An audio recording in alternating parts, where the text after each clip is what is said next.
एक और बड़ी खबर बता देते हैं, एक और थ्योरी सामने रखते हैं, फिर उसके बारे में बात करेंगे हमारे मेहमानों से। ट्रंप पर हमले की जांच में एक और बड़ी जानकारी निकलकर सामने आ रही है। ट्रंप पर 3 गन से हमला किया गया, यानी एक गन नहीं बल्कि 3 गन से हमला हुआ। ऑडियो फोरेंसिक की जांच से ये जानकारी सामने आई है। एक हथियार से चली थी 3 गोलियां, दूसरे हथियार से चली थी 5 गोलियां, ये बताया जा रहा है। तो एक हथियार नहीं, एक से ज्यादा हथियार थे। जो फोरेंसिक जांच की गई है ऑडियो फोरेंसिक के जरिए ये पता लगा है कि एक हथियार से 3 गोलियां चली थी, दूसरे हथियार से 4 गोलियां चली थी, 5 गोलियां चली थी। तो एक हथियार नहीं बल्कि 3 हथियार थे वहां, ये बताया जा रहा है, जिनके जरिए गोलियां चलाई गई। तो ये थ्योरी हम आपके सामने रख रहे हैं। जो थ्योरी नंबर अब आपके सामने आने वाला है बताएगा कि कैसे और ज्यादा उलझता चला जाता है ये पूरा मामला। 4 नंबर थ्योरी ये कहती है कि ट्रंप पर 9 गोलियां चलाई गई थी।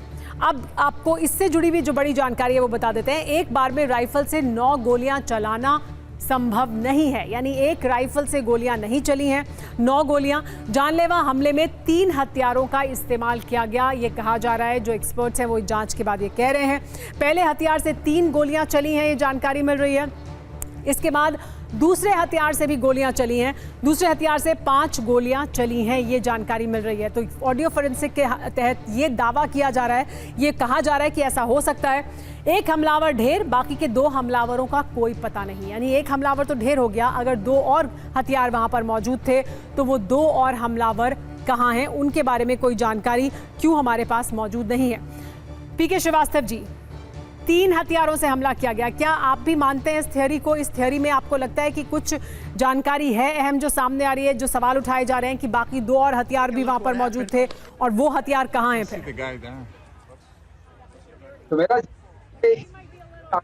लगता है ये फॉरेंसिक जो उसके एनालिसिस होगी और जो प्रोजेक्टाइल की एनालिसिस होगी, तो ये स्टैब्लिश करना कोई मुश्किल नहीं होगा टेक्निकली कि कितने हथियारों का प्रयोग हुआ था, चाहे वो ऑडियो क्लिप हो या प्रोजेक्टाइल की जो एनालिसिस होगी। तो अगर ये आ रहा है जो मैंने तो खुद अपने आप नहीं पढ़ा है कि 3 हथियार थे, तो ये जरूर ये बल देता है कि साजिश जो है मुकम्मल थी। और आप एक बात और बताएं, जो सीक्वेंस ऑफ इवेंट्स हुए हैं, उन सीक्वेंस ऑफ इवेंट्स में पहले ये कहना, एक बात जो अभी तक नहीं सामने आ रही है कि क्या बाहर के देश की भी साजिश हो सकती है? क्योंकि अगर ये ट्रंप को गोली लग जाती, क्योंकि गॉड ने, भगवान नहीं बचाया है, अगर लग जाती तो रिपब्लिकन्स और डेमोक्रेट्स जो हैं वो सड़कों पर उतर जाते। जनवरी 6 का सीन आपने देखा ही था, उससे भी बदतर सीन होता। तो ये हो सकता है कौन ऐसा है जो चाहता है कि देश यानी सिर्फ अमेरिका के भीतर ही नहीं, अमेरिका के बाहर से भी कोई साजिश हो सकती है मनीष। लेकिन ये जो हथियारों की बात हो रही है, जो पीके श्रीवास्तव जी कह रहे हैं कि ये थ्योरी जो सामने आई है, इसको लेकर क्या जानकारी अभी तक हमारे पास है, किस आधार पर इस थ्योरी के बारे में बात की जा रही है?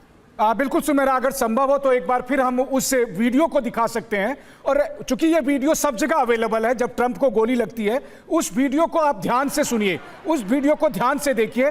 जब ट्रंप पर गोली लगती है, पहले आपको 3 फायर की आवाज आएगी, एक के बाद दूसरा। अभी जैसे ही आप उस वीडियो को सुनेंगे, देखिए पहला, दूसरा, तीसरा, ट्रंप जीतते हैं। एक बार सुना देते हैं। If you want to really see something that's said, take a look what happened.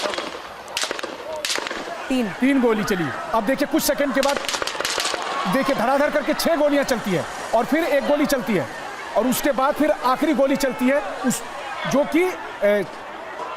जो कि स्नाइपर ने चलाई होती है शूटर को मारने के लिए। टोटल 9 गोलियां चल रही होती है, नंबर 1।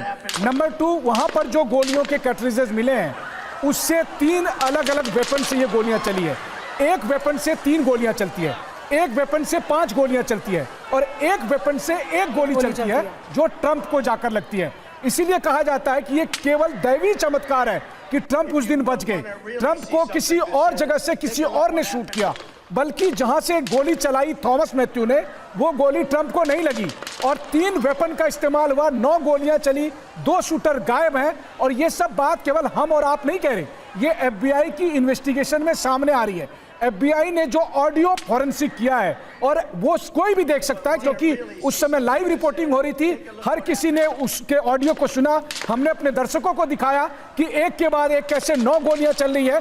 अलग अलग समय में चल रही है, बीच में कुछ कुछ सेकंड का अंतर है और वो अलग अलग डायरेक्शन से आ रही है गोली, जिसमें ट्रंप बच गए। 9 गोली चलने के बाद केवल 1 गोली उसके कनपट्टी को छूकर निकली। यही सबसे बड़ी साजिश का प्रमाण है कि 3 शूटर में से बाकी 2 कहां गए। यानी पूरी तरह से ये प्लान किया गया था कि किसी भी सूरत से ट्रंप ना बचे। क्या ये बड़ा प्लान था?